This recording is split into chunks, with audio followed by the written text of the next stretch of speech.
पाठशाला में अब समुद्र के उस खजाने का चैप्टर जिसे खोजने के लिए पीएम मोदी समुद्रयान भेज रहे हैं।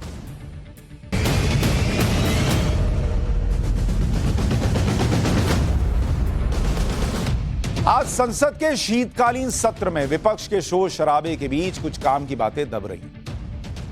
इतना हंगामा होता है ना, सुना ही नहीं देता। कल मैंने आपको बताया था कि आदिवासियों के लिए कितने काम के बिल पास हो गए, लेकिन आपको कहीं और पता नहीं चलेगा, लोग बात ही नहीं करते ना। इसलिए हमने तय किया कि देश और आपके फायदे की बातें सामने लाते रहेंगे। हाल ही में केंद्रीय मंत्री जितेंद्र सिंह ने समुद्री खनन से जुड़े अहम मिशन समुद्रयान के बारे में कई अहम जानकारियां शेयर। अब ये समुद्रयान क्या है बॉस? ये जो देख रहे हैं समुद्रयान, ये क्या करे? नरेंद्र मोदी कौन सा खजाना ढूंढने के लिए भेज रहे हैं? मिशन समुद्रयान के तहत समुद्र की गहराई पर मत्स्य 6000 नाम का डीप सी व्हीकल भेजा जाएगा, जो समंदर में दुर्लभ खनिजों की खोज करेगा। यह भारत के लिए गर्व और बहुत फायदे से जुड़ी खबर है। फायदा इसलिए क्योंकि समंदर की गहराइयों में बहुत कीमती चीजों के बारे में पता चला है, जो सिर्फ भारत ही निकाल सकता है। इसके बारे में आगे बताऊंगा, लेकिन पहले मिशन समुद्रयान के तहत जाने वाले मत्स्य 6000 को समझ लेते हैं। भारत सरकार के पृथ्वी विज्ञान मंत्रालय की डीप ओशन मिशन के तहत अक्टूबर 2021 में मिशन समुद्रयान लॉन्च हुआ। इसमें मत्स्य 6000 को तैयार किया गया। यह एक स्वदेशी अंडर वाटर व्हीकल है जो पानी के अंदर जाता है, जो 2024 में अपना काम शुरू कर देगा। यह समंदर में 6000 मीटर यानी 6 किलोमीटर की गहराई तक जाकर खनन करेगा, खोदेगा। इसलिए इसे सबमर्सिबल वाहन भी कहा जाता है। सबसे खास बात है कि इसे स्वदेशी तकनीक से चेन्नई के मौजूद राष्ट्रीय समुद्र प्रौद्योगिकी संस्थान NIOT ने एक ज्वाइंट मिशन के तहत तैयार किया, मतलब अपने देश में बना हुआ। इसे बनाने में IIT मद्रास और भारतीय स्पेस एजेंसी ISRO की भी मदद ली गई। इस वाहन के साथ 3 लोग जा सकते हैं। यह एक बार में 12 घंटे तक काम कर सकता है और आपातकालीन स्थिति में 96 घंटे तक गहरे समुद्र में रह सकता है। करीब 2.1 मीटर व्यास वाले इस व्हीकल को टाइटेनियम धातु से बनाया गया ताकि समंदर की गहराई में पानी के दबाव को यह झेल सके। बहुत प्रेशर होता है नीचे।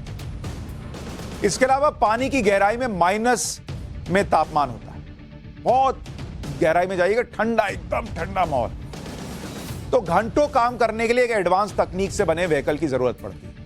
इस तकनीक को तैयार करने में भारत को करीब 40 साल का लंबा समय लगता है। यह तकनीक अब तक 5-6 देशों के पास थी, लेकिन अब भारत ने भी अपना एडवांस्ड अंडर वाटर व्हीकल तैयार कर लिया, जिसकी तस्वीर आप देख रहे हैं। मिशन समुद्रयान भारत के लिए गर्व और सम्मान से जुड़ा हुआ एक मिशन, क्योंकि अब तक इस सेक्टर में अमेरिका, रूस, फ्रांस, जापान और चीन बस यही थे। लेकिन अब इस एलीट क्लब में भारत की दमदार एंट्री हो रही है। अब इससे फायदा क्या होगा अभी बताऊंगा। इसके अलावा दूसरी बात यह है कि भारत के आसपास मौजूद समुद्र में कई ऐसे दुर्लभ और कीमती खनिज हैं जिन्हें निकालकर देश को बड़ा फायदा हो सकता है।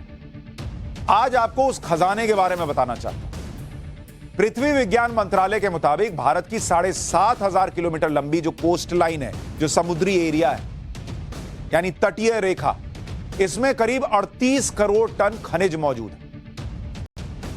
इसमें 9 करोड़ टन मैग्नीज है, 42 लाख टन कॉपर है, 47 लाख टन निकेल है और 5.5 लाख टन कोबाल्ट मौजूद है।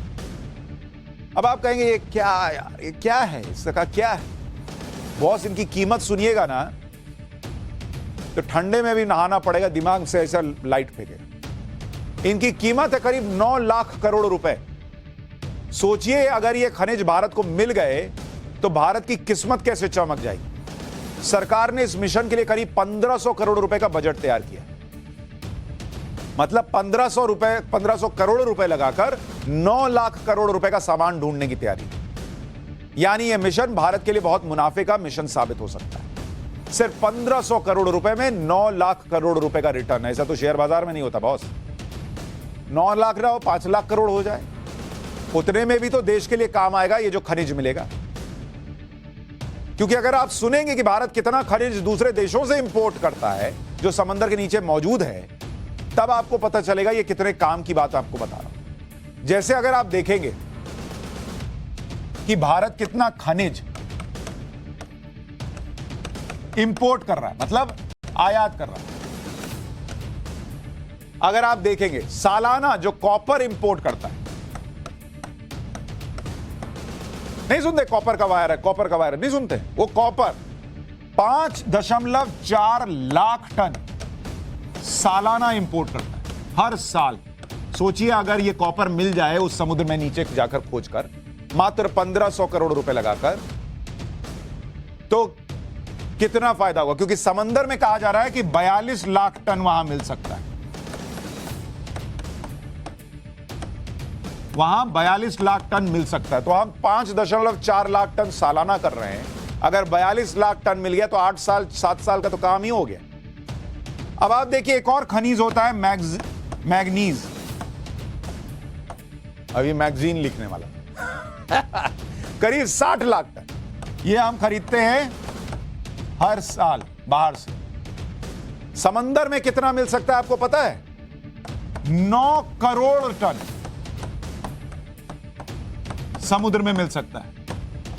अब आप सोचिए एक बार अगर मिल गया तो कितना क्या काम की चीज है।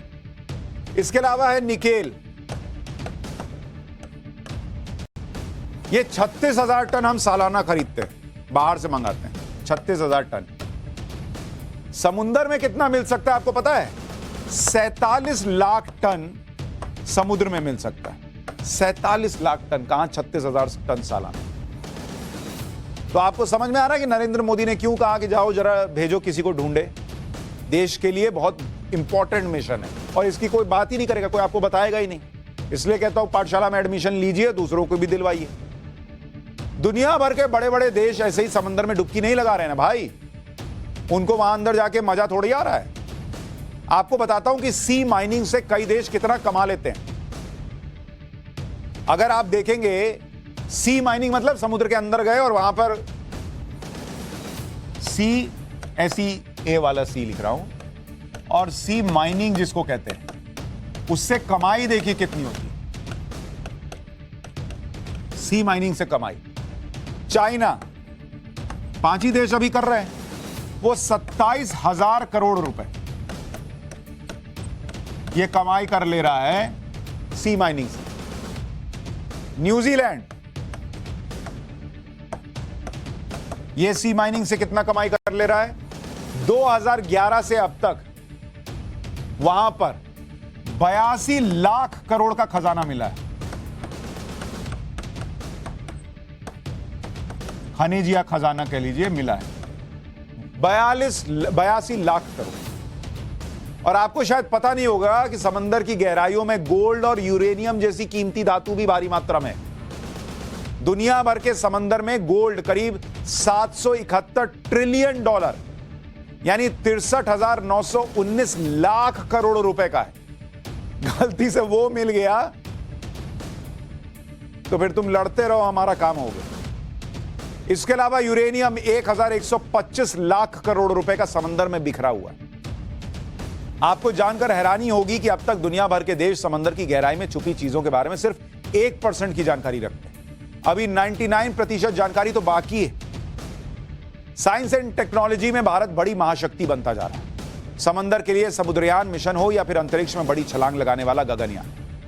आज ही सरकार ने बताया कि 2024 में भारत अपना पहला human space flight mission launch कर देगा, जिसमें अंतरिक्ष में भारतीयों की पहली स्वदेशी उड़ान होगी। गगनयान के लिए अंतरिक्ष यात्रियों का सिलेक्शन हो गया है। इनकी स्पेशल ट्रेनिंग बेंगलुरु में चल रही है। गगनयान के जरिए भारत की स्पेस पावर को दुनिया देखेगी, मतलब भारतीय विमान में बैठकर स्पेस में जाएंगे। हो गया, काम चल रहा है, 2024 में हो जाएगा। साइंस एंड टेक्नोलॉजी में छपने वाले रिसर्च पेपर के मामले में भारत ने कैसे अब टॉप 3 देशों में जगह बनाई है, उसे भी समझिए। 2010 में भारत की रैंकिंग क्या थी? 7वें नंबर पर। 2020 में अब हम तीसरे नंबर पर आ गए।